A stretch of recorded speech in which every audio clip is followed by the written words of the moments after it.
Assalamualaikum warahmatullahi wabarakatuh. Selamat pagi anak-anak, sampai ketemu lagi dengan Ibu Endang Trisnawati dalam bab pewarisan sifat pada makhluk hidup. Anak-anak sekalian, pada pertemuan sebelumnya kalian sudah mempelajari 2 bab, yaitu bab reproduksi manusia, kemudian bab berikutnya ada reproduksi pada hewan dan tumbuhan. Nah, kali ini kita akan membahas tentang pewarisan sifat pada makhluk hidup. Tujuan pembelajaran kali ini, setelah pembelajaran selesai, diharapkan siswa dapat menjelaskan istilah-istilah dalam persilangan. Yang kedua, dapat membuat diagram persilangan monohibrida dengan sifat dominasi penuh. Dan yang ketiga, dapat membuat diagram persilangan monohibrida dengan sifat intermediate. Anak-anak, dalam kehidupan sehari-hari kita bisa melihat adanya pewarisan sifat ini. Kalau kita merunut dari orang tua kita kepada kita, ada sifat-sifat yang dari orang tua itu diturunkan kepada kita. Nah, kalian lihat pada diagram foto di bawah ini.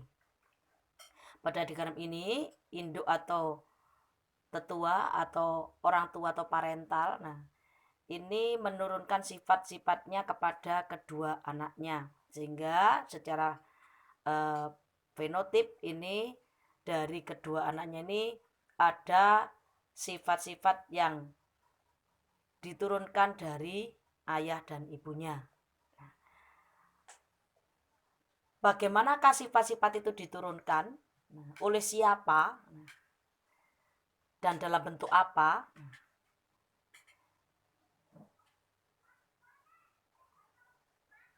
Sifat-sifat itu diturunkan melalui materi genetik. Jadi materi genetik itu adalah yang bertanggung jawab dalam pewarisan sifat. Materi genetik itu disebut dengan gen.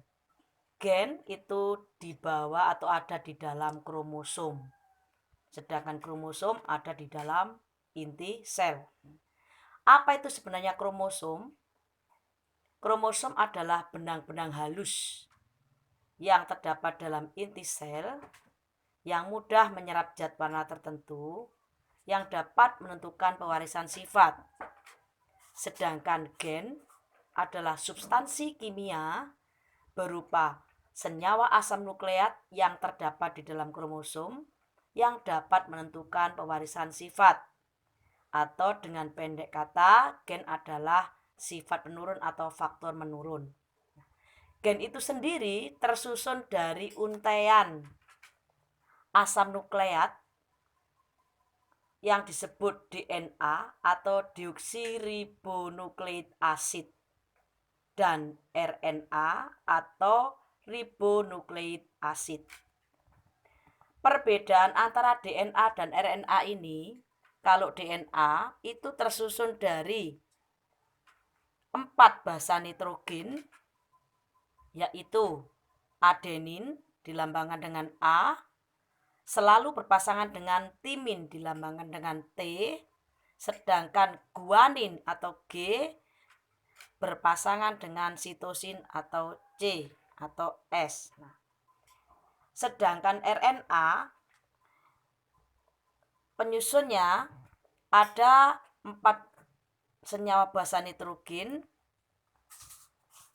yaitu basa adenin berpasangan dengan urasil, sedangkan basa guanin berpasangan dengan sitosin. Jadi bedanya kalau pada DNA itu timin, ada timin, sedangkan pada RNA tidak ada timin tapi diganti dengan urasil. Perbedaan yang lain, DNA itu berpasangan atau double helix berupa rangkaian seperti spiral, itu berpasangan atau double, sedangkan RNA itu berupa rantai tunggal. Ini adalah materi genetik yang menentukan sifat-sifat menurun makhluk hidup dari tetua atau dari induk kepada keturunannya. Nah, kalau kita lihat di manakah letak gen, nah ini anak-anak, di sini adalah gambar sebuah sel. Sel apa Nah, kalau ini adalah sel kelamin, jadi sifat-sifat yang diturunkan dari induk ke keturunannya itu dibawa oleh sel kelamin jantan dari induk jantan yang disebut sel sperma, dan sel kelamin betina dari induk betina yang disebut dengan ovum atau sel telur, atau disebut juga gamet jantan untuk sel sperma dan gamet betina untuk sel telur. Nah, di dalam sel ini terdapat inti sel. Nah, kromosom itu ada di dalam inti sel. Kromosom kalau dilihat bagian dalamnya, ternyata di dalam kromosom itu ada susunan rantai DNA yang tersusun seperti ini, double helix seperti ini. Nah, DNA ini nanti untaian DNA ini membentuk suatu gen yang disebut dengan faktor menurun atau sifat menurun. Nah, rantai untaian DNA ini setiap orang itu memiliki ciri khas masing-masing. Tetapi rantai DNA ini tidak meninggalkan asal usulnya. Jadi kalau kita itu pasti rantai DNA kita ada kemiripan yang sangat dengan orang tua kita. Makanya banyak di forensik atau di medis itu untuk merunut adanya hubungan kekeluargaan itu, atau antara ayah dan ibu, antara ayah dan anak atau ibu dengan anak, apakah itu benar-benar keturunannya, itu bisa digunakan tes DNA, karena tes DNA ini memiliki kombinasi rantai basa yang sangat khas, yang itu nanti bisa mendeteksi adanya hubungan kekerabatan atau kekeluargaan, sehingga bisa digunakan sebagai tes yang sangat valid ketimbang tes menggunakan golongan darah. Istilah-istilah dalam persilangan, kalau kita nanti mau mempelajari tentang persilangan atau pewarisan sifat, pasti kita nanti akan menyilangkan induk jantan dengan induk betina, ya, kemudian baru nanti kita hasilkan keturunan. Nah, istilah-istilah atau terminologi yang perlu kalian pahami diantaranya nanti ada istilah parental atau dilambangkan dengan P besar, itu adalah lambang untuk induk atau individu tetua atau orang tua. Kalau kita mungkin ayah dan ibu. Kemudian ada filial. Filial adalah keturunan. Filial 1 itu keturunan pertama. Sedangkan filial 2 itu keturunan kedua. Dari mana keturunan kedua? Dari keturunan pertama disilangkan samanya jadi keturunan kedua. Dan seterusnya. Kemudian ada istilah gamet. Gamet itu adalah sel kelamin. Gamet ada dua macam, gamet jantan atau sel sperma, dan gamet betina atau sel telur atau ovum. Nah, jumlah kromosom sel gamet ini adalah haploid atau separuh dari jumlah kromosom sel induknya. Nah, oleh sebab itu kalau nanti gamet jantan ketemu dengan gamet betina, maka akan menjadilah individu baru dengan jumlah kromosom yang sama dengan jumlah kromosom induknya. Sehingga otomatis sifat yang dibawa oleh keturunan pertama nanti, keturunan nanti adalah 50% dari gamet jantan dari induk jantan dan 50% dari gamet betina atau dari sel kelamin induk betina. Istilah berikutnya adalah alel.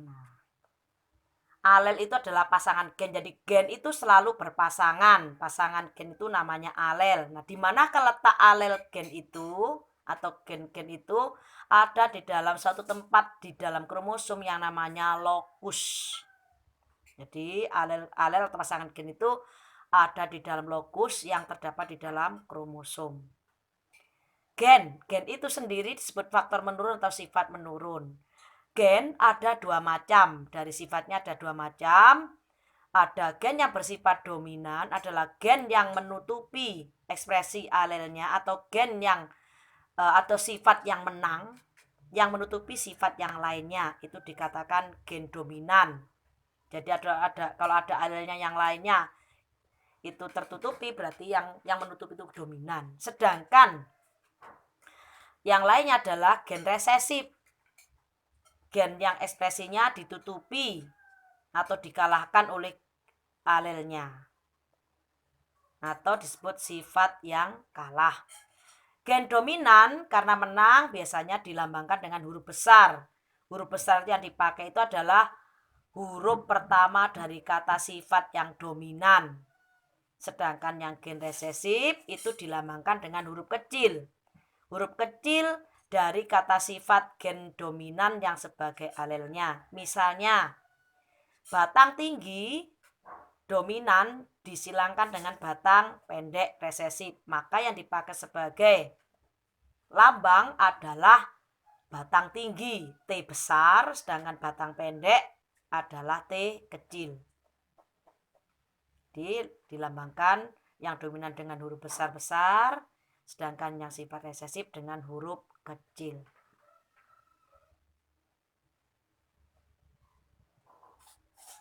Kemudian istilah berikutnya adalah istilah genotip.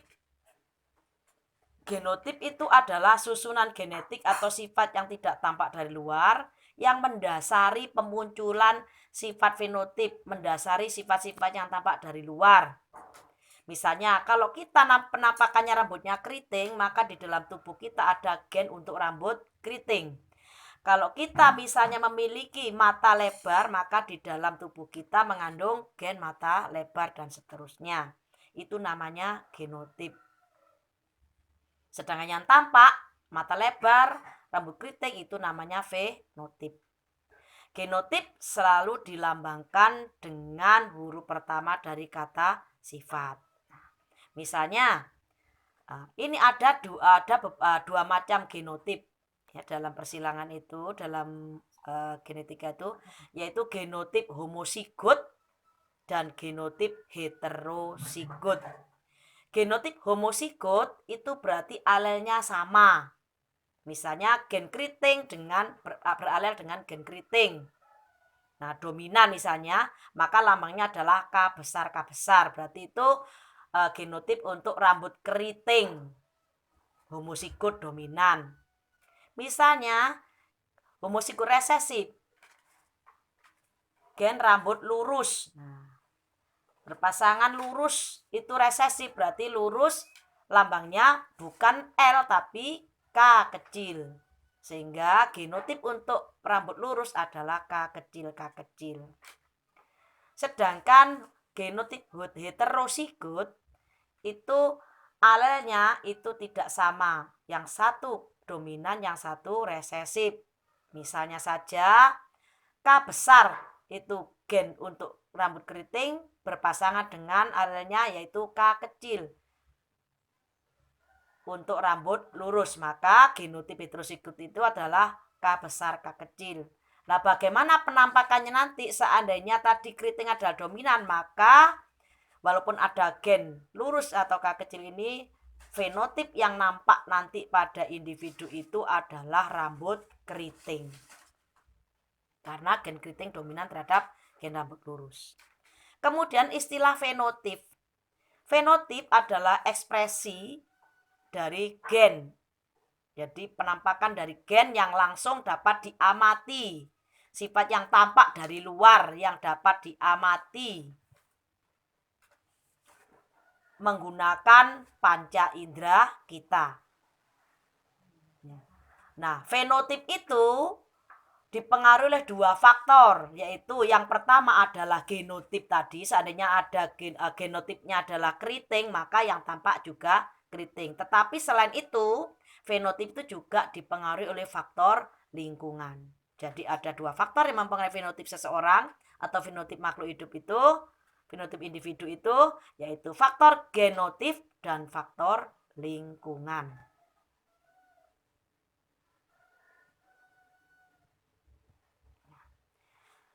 Sekarang kita mendeskripsikan tentang hukum Mendel yang pertama, yaitu disebut hukum segregasi ya.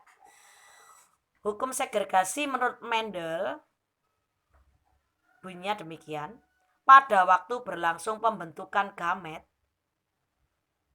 tiap pasang gen akan disegregasi ke dalam masing-masing gamet yang terbentuk. Itu hukum 1 Mendel. Jadi pada waktu pembentukan gamet.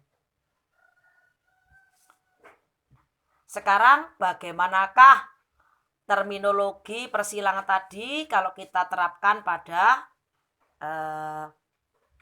persilangan yang sesungguhnya? Nah, seperti ini. Ini contoh persilangan monohibrida dengan satu sifat beda. Persilangan monohibrid atau persilangan monohibrida atau persilangan dengan satu sifat beda itu ada 2 macam. Ada yang dominasi penuh dan nanti ada yang intermediate. Yang pertama ini kita pelajari persilangan monohibrid dengan sifat dominasi penuh, di mana gen yang satu dominan sedangkan gen yang lainnya bersifat resesif. Contohnya, tanaman berbatang tinggi atau sifat tinggi disilangkan dengan tanaman sifat pendek atau berbatang pendek. Sifat tinggi dominan terhadap sifat pendek. Ini ada keterangan bahwa gen tinggi dominan terhadap gen pendek.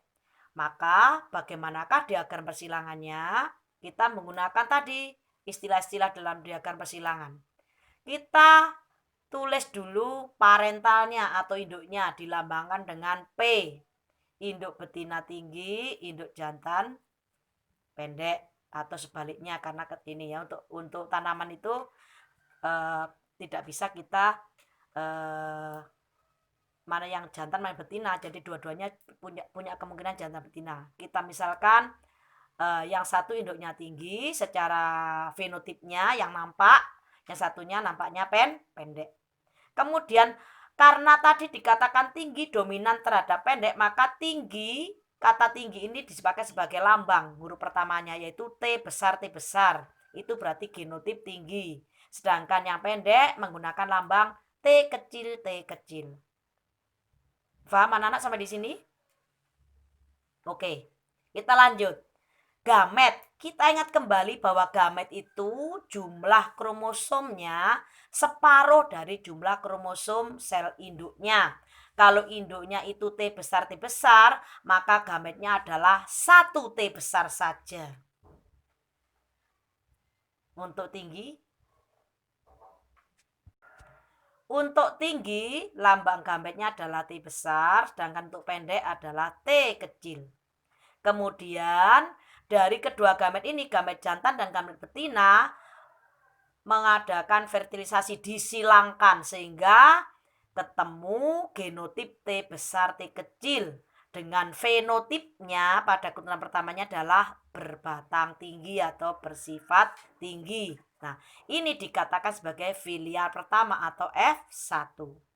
Kemudian bagaimana kalau kita untuk mendapatkan F2, maka keturunan pertama atau F1 ini disilangkan sesamanya atau terjadinya penyerbuan sendiri. Jadi disilangkan sesama tanaman tinggi, yaitu T besar T kecil batang tinggi disilangkan dengan T besar T kecil batang tinggi. Kemudian terbentuklah gamet. Gametnya, nah kalau tidak sama ini tidak boleh ditulis salah satu, harus diwakili kedua-duanya. Kalau yang atas tadi T besar hanya T besar satu saja karena sama dicari macamnya saja. Ini satu macam T besar, satu macam T kecil. Tapi kalau untuk T besar T kecil maka gametnya ada 2 macam, yaitu T besar dan T kecil. Yang ini juga T besar dan T kecil. Kemudian gamet itu disilangkan mengadakan fertilisasi, terbentuklah keturunan kedua atau F2 atau filial kedua. Nah, dengan menggunakan diagram papan Mendel ya, ini diagram papan Mendel atau Punnett square. Nah, bagaimanakah macam keturunannya? T besar dengan T besar menghasilkan T besar T besar. T besar dengan T kecil menghasilkan T besar T kecil. T besar dengan T kecil menghasilkan T besar T kecil. T kecil dengan T kecil menghasilkan T kecil T kecil.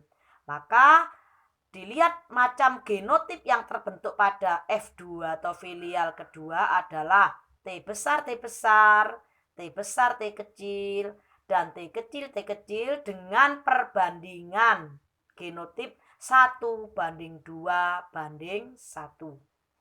Kemudian kita cari bagaimana macam fenotipnya. T besar adalah tinggi. T besar, T kecil juga tinggi. Sedangkan T kecil adalah pendek. Sehingga kalau kita jumlahkan rasio atau perbandingan fenotip F2-nya tinggi dibanding pendek adalah 3:1. Berikutnya, ini adalah persilangan monohibrid dengan satu sifat beda di mana ada sifat intermediate. Contohnya, bunga pukul 4 merah dengan lambang M besar disilangkan dengan bunga pukul 4 putih dengan genotip M kecil. Ternyata keturunan pertamanya atau F1 atau filial pertamanya semuanya berwarna merah muda. Lalu kita tulis diagram persilangannya, mulai dari parental pertama atau P1. Parentalnya merah dengan lambang genotipnya M besar, kemudian fenotip putih dengan lambang genotipnya M kecil. Gametnya M besar dan M kecil. Kemudian disilangkan, terbentuklah F1 atau filial pertama dengan genotip M besar, M kecil, dan fenotipnya merah muda. Nah, kita lihat. Setelah terbentuk keturunan pertama tadi, maka untuk menghasilkan keturunan kedua, kita harus menyilangkan sesama F1. Dengan penyebut sendiri, bunga pukul 4 merah muda M besar M kecil disilangkan dengan bunga pukul 4 merah muda M besar M kecil. Gametnya ada dua macam masing-masing, yaitu M besar dan M kecil, M besar dan M kecil. Kemudian kita masukkan pada Punnett squad atau diagram Mendel. Gametnya kita taruh secara horizontal dan vertikal. Untuk yang betina ada di horizontal, yang jantan ada yang vertikal. Silakan ya, seperti ini. Atau kebalikannya, yang jantan yang horizontal, yang betina yang vertikal, boleh. Kemudian kita gabungkan, kita silangkan M besar dengan M besar, ketemu M besar. M besar dengan M kecil, ketemu M besar M kecil. Kemudian M kecil dengan M kecil ketemu menjadi M kecil. M besar, genotip M besar itu berwarna merah. Sedangkan ada dua keturunannya yang bergenotip M besar M kecil, ya, yang fenotipnya berwarna merah muda, dan satu lagi keturunannya dengan lambang genotip M kecil itu fenotipnya berwarna putih. Sehingga kalau kita tulis perbandingan genotip dari keturunan kedua atau filial kedua adalah M besar dibanding M besar M kecil dibanding M kecil sama dengan 1 dibanding 2 dibanding 1. Sedangkan perbandingan fenotipnya untuk filial kedua ini, M besar adalah merah, M besar M kecil merah muda, M kecil merah muda, sehingga merah dibanding merah muda dibanding putih sama dengan 1 merah, ya, 2 merah muda dan 1 putih. 1:2:1. Sehingga pada persilangan monohibrida dengan satu sifat beda di mana ada sifat intermediate, perbandingan genotip dan fenotipnya sama, yaitu 1:2:1. Sampai di sini apakah kalian paham anak-anak? Mudah-mudahan kalian memahaminya. Anak-anak, demikianlah materi pembelajaran daring kali ini. Mudah-mudahan kalian bisa menyerap semua materi yang Bu Endang ajarkan. Nah, untuk lebih jelas, maka coba kalian kerjakan tugas berikut ini.